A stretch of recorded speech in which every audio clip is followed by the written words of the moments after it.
PrymalChaos. Hey guys, PrymalChaos here. Welcome to the channel. I have been promising far too long on my Discord to get around to this one. It's been requested multiple times by several people over there as something that I would really enjoy. And that piques my interest. Unfortunately, I just haven't been able to get into the studio a lot lately, and so I've had videos backing up. So apologies, guys. Here we are. I'm finally getting around to it. I have no idea what this is. I haven't checked anything out. I haven't looked anything up. This is going to be completely cold, but I trust the guys over there for having really good taste, particularly with Japanese stuff. So I'm down. Sokoninaru, Tenohira De Odoru, maybe? I don't know. Rate my Japanese translation in the my Japanese dialect. What would you call that? Rate my Japanese accent in the comments. We'll see how that goes. So yeah, I don't even know what to say. This is going to be completely cold. I have no idea what to expect. But before I jump right in, I just want to say this video is brought to you today in part by Enchroma Glasses. Enchroma make lenses for people like myself who are colorblind. So if you or anyone you know thinks you might be colorblind, go over to their website. You'll get a free eye test there. Find out if you have a deficiency. And if so, you can pick up lenses that will correct your vision and allow you to see the world a little bit closer to how everyone else does. I wear mine every day. I love them, and they've definitely reshaped the way that I see the world. So without further ado, Sokoninaru. Let's go.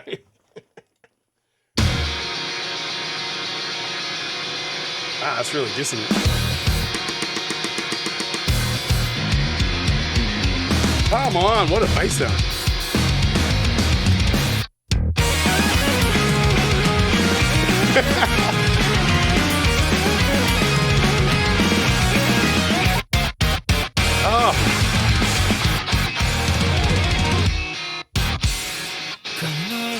I think I just developed ADHD. What is going on? Jeez. Oh my God. I'm gonna have to hit that again because they got like one time years and years ago when I was starting out sort of writing songs and I was, bold enough to actually show somebody something I'd done. A friend of mine who I respected a lot as a songwriter used to write really cool punk emo stuff. Before the emo scene, there was, bands like Thursday and stuff like that. And he was in a band similar to that called The New Republic, I think it was called, or Animism, I think was the original. I don't know, I can't remember. It's been many years. So I showed him a couple of my ideas, and he was listening to one of the songs, and he said, "You've got 2 minutes worth of ideas in a 3.5 minute song." And I was like, revelation, because when you start composing, particularly with digital tools, and even back then, there were still ways of, working sort of digitally. There's this sort of impetus to sort of basically go, okay, that's the chorus. I'm just going to copy that across, and things like that. And that's how you end up with really bland songs, This is the antithesis of what that is. This is like 4 minutes worth of ideas in like a 28-second intro. Here we go. Starting again.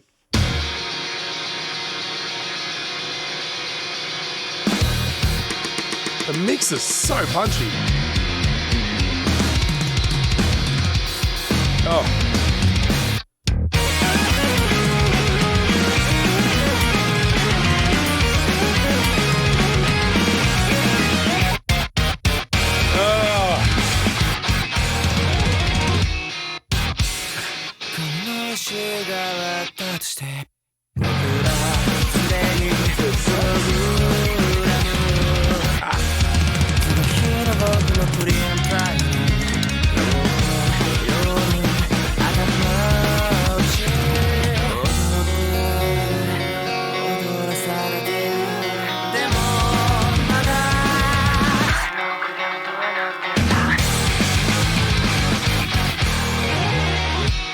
I love those little tapping parts.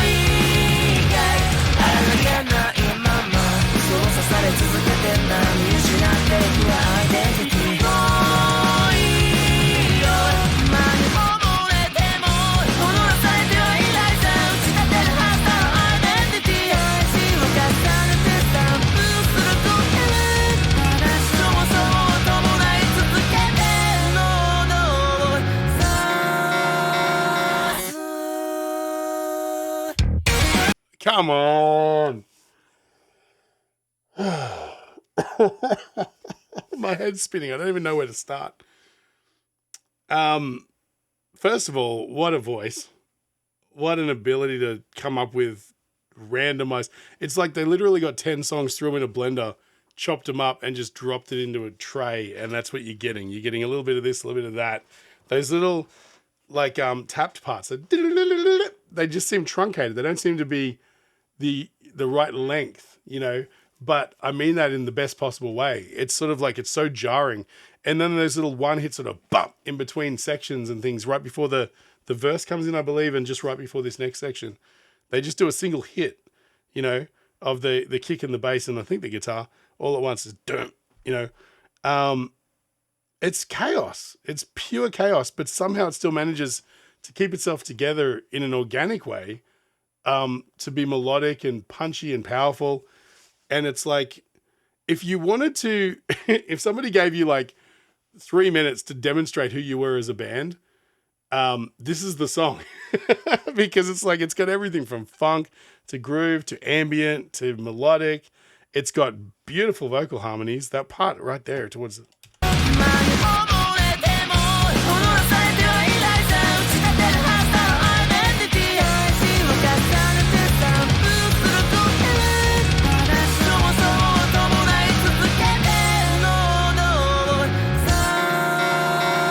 That's great.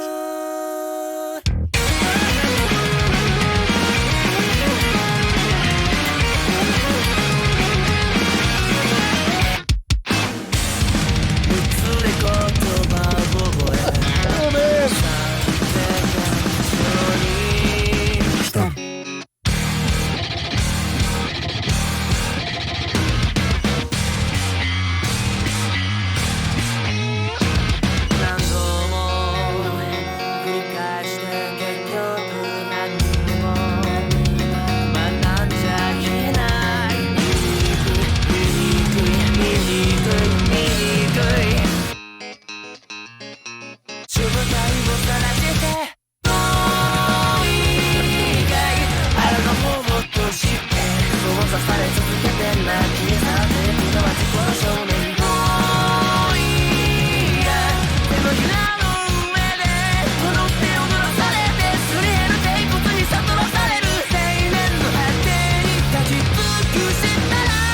So this is the thing that keeps sort of being abundantly present to me, right? Is that section through there was relatively straightforward. You know, it's melodic, it's punchy, it's rock, it's got a fast-paced beat, it's got some little stops in there to sort of give it some impact. That's all you need, right? Most bands would stop there. That's all. That's like, they could do the whole song like that and everyone would be like, that's a good song. But these guys just like are finding every opportunity to capture your attention with just different elements. And, you know, I mean, I don't know whether or not that's even everybody's cup of tea, but for me, it absolutely is. Because as someone who writes music and stuff, you're always looking for something you can put in there to have a variation on the theme, or something that can sort of subvert people's expectations, or something that'll just pop out and just recapture your imagination as your interest starts to wane, because it's the second, you know, it's the third verse and you've heard 2 other verses and you're like, okay, I think I get the gist. Then bam, you hit them with a truck and they're like, oh, I didn't expect that, right? This is an exercise in just maintaining that for the entire length of the song. Let's jump back a bit. Oh, and just the playing is super clean. What I'd love to know these guys' backgrounds. Like, are they? I mean, I know that in Japan there's like after school programs that teach music, and that's why there's so many great musicians. And you know, you've got things like the idol scene and things like that. But I'd love to know specifically what's the deal with these guys. Is it because they're just too developed? You know, I mean, again, I'm looking at that from a Western perspective. I'm constantly hearing Japanese acts that their musicianship is just on a whole other level. That part of this actually doesn't surprise me, you know, but they're just, I mean, there's people who write technical music in the West, right? You've got your bands like Meshuggah or, you know, Periphery or Polyphia or, you know, I mean, the list goes on, you know, all the way back to like bands like Primus and things like that. But these guys have sort of taken that and somehow made it a completely fresh and new thing to have so much chaos, you know?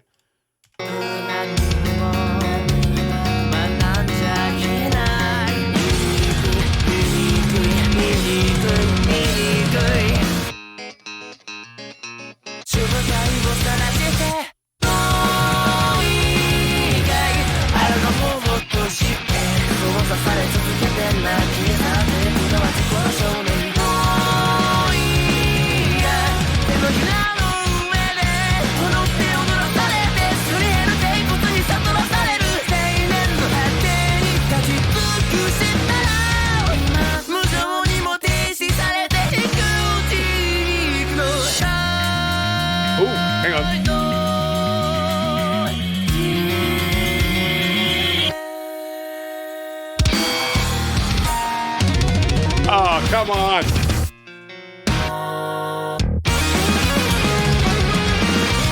Hang on. Sorry. I know I stopped during the solos, but I got to hear that from the start again because I'm not even sure what happened then.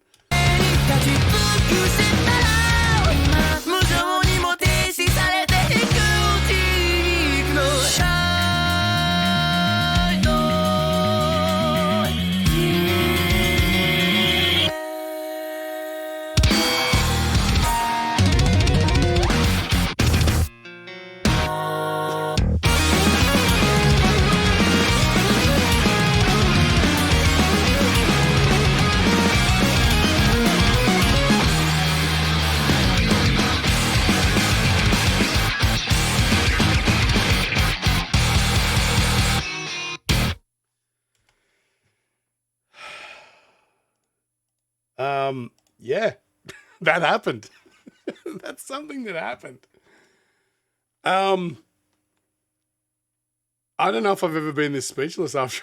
Don't get me wrong, I've done reactions where I've just been blown away. This is different. This is just, I'm just in a state of chaos right now. Primal chaos, some might say. You know what? I'm going to have to investigate this and watch it, see how they pull that off live because there's just so much going on. It's so incredibly tight. And I mean, there's some production in there. They're doing like little chops in the audio and things like that to really make it punchy. But like I've said before, studio things like that, in cases like this, are really just there to sort of capture the impact that you would experience from a live performance. Because live performances tend to be a little bit looser, but the ambience and the amplification and the energy tends to make it sound punchier and bigger and louder and more like bombastic than it does when you record stuff clean in the studio. So you have to do little things like those little edits and things like that to make it feel as punchy as it does live, right? It's the whole process of recording anyone is to try and capture the experience of what you might find if you went and saw them or were intimately there in a performance space, right? And it's all bells and whistles to try and capture that again. And so, you know, it's tough to sort of have a studio recording that's super clean without sound echoing off the back walls of the stadium or the room or whatever, and, you know, drums spilling over into other mics and things like that. So this, I mean, you can hear how bamboozled I am on this one. It's just chaos. And answer me this in the comments. Is this typical of their stuff, or is this kind of like a flagship piece that they wrote that sort of really demonstrates what they're capable of, but they usually sit back a little bit in their sort of antics on most tracks? I really don't know. There'd definitely be a band to go see live. I mean, the thing that struck me though, I'm looking around at the room here and there's not a single thing here that's an accident, right? I feel like stuff like this comes from pure obsession. And I mean that in everything I'm seeing, the choice of guitar, the choice of effects, the look, the way that they've set up the mics and everything like that. I feel like everything is a deliberate choice because there's a vision here that they have that makes it sort of, you know, you don't have to fill in the blanks because it's all catered to. Everything's answered because they've worked hard, I believe, to get to the point of being this self-aware and this self-confident. You know, I mean, I've been playing guitar since I'm 45 years old. I've been playing guitar since I was 16. I'm still not even certain that's the right guitar for me, to be honest. The one that I use all the time. You know, you're always second guessing and questioning, but then there's people who have like a laser focus. They know exactly what they're going for. They know exactly what they want. They know the sound they're after. They know how to get it. They know how to manipulate the way that their fingers hit the fretboard to make the sound the way that it needs to be. Because there's more to guitar than just pressing a string down on a fret. There's magic in your fingertips, and that is something you can't teach. That's the kind of thing you have to intuit, you know. And just those little sort of, I mean, first of all, the bass tapping thing, what struck me with that is it's so clean. Like a timing. It almost sounds processed, to be honest. Even though, I mean, I absolutely know that it's not, but just the timing.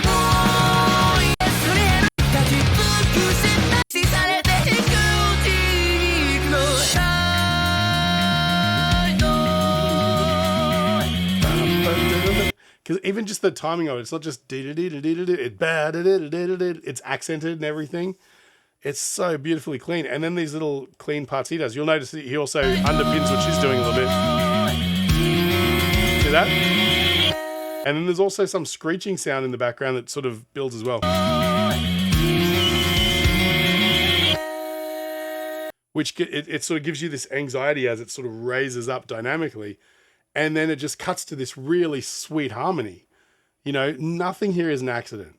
Nothing. It is all perfectly manicured and pieced together like an incredibly intricate puzzle that I wouldn't even have a hope in hell of coming up with something like this, you know? And it's pure obsession, you can tell.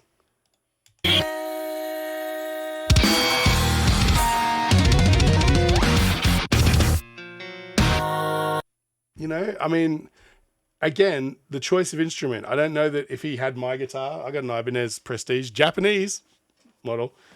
But if he tried to do that on my guitar, it wouldn't be the same song. You know, it'd just be a completely different sound. There's like a cool sort of, what is he? Is it a Fender Mustang or something? Or a Jaguar? It's just got like a chiminess to it that sort of sounds acoustic, electrified acoustic sort of thing.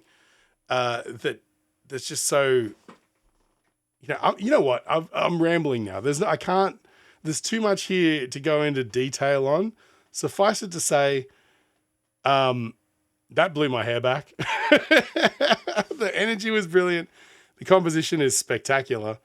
It's wonderfully melodic. It's jarring. It's just art, right? It's supposed to elicit an emotional response in that, you know, it's shock value more than anything. And it does that so wonderfully. Yeah, I think if I was to try and break it down and try and work out what they're doing and everything like that, it would just belittle the experience. It's not supposed to be broken down, analyzed. It's supposed to be experienced as like a full throttle punch in the neck, you know? But, you know, with a little bit of care in there as well. There's a little bit of hug that comes after, a little bit of like, whack! But we're okay, right? It's a thing. Anyway, man, that's all I'm going to talk about on this one. If you feel like I brightened your day at all, feel free to support the channel just by buying me a coffee. I'll leave a link in the description. Like, share, follow, subscribe. This is a new one for me, so if there's any other Sokoninaru songs that I should check out, let me know. Because I'm interested. I don't know on what level. But there's a definite curiosity there now, man. This is fire. Thanks again. Stay primal. I'll catch you on the next one.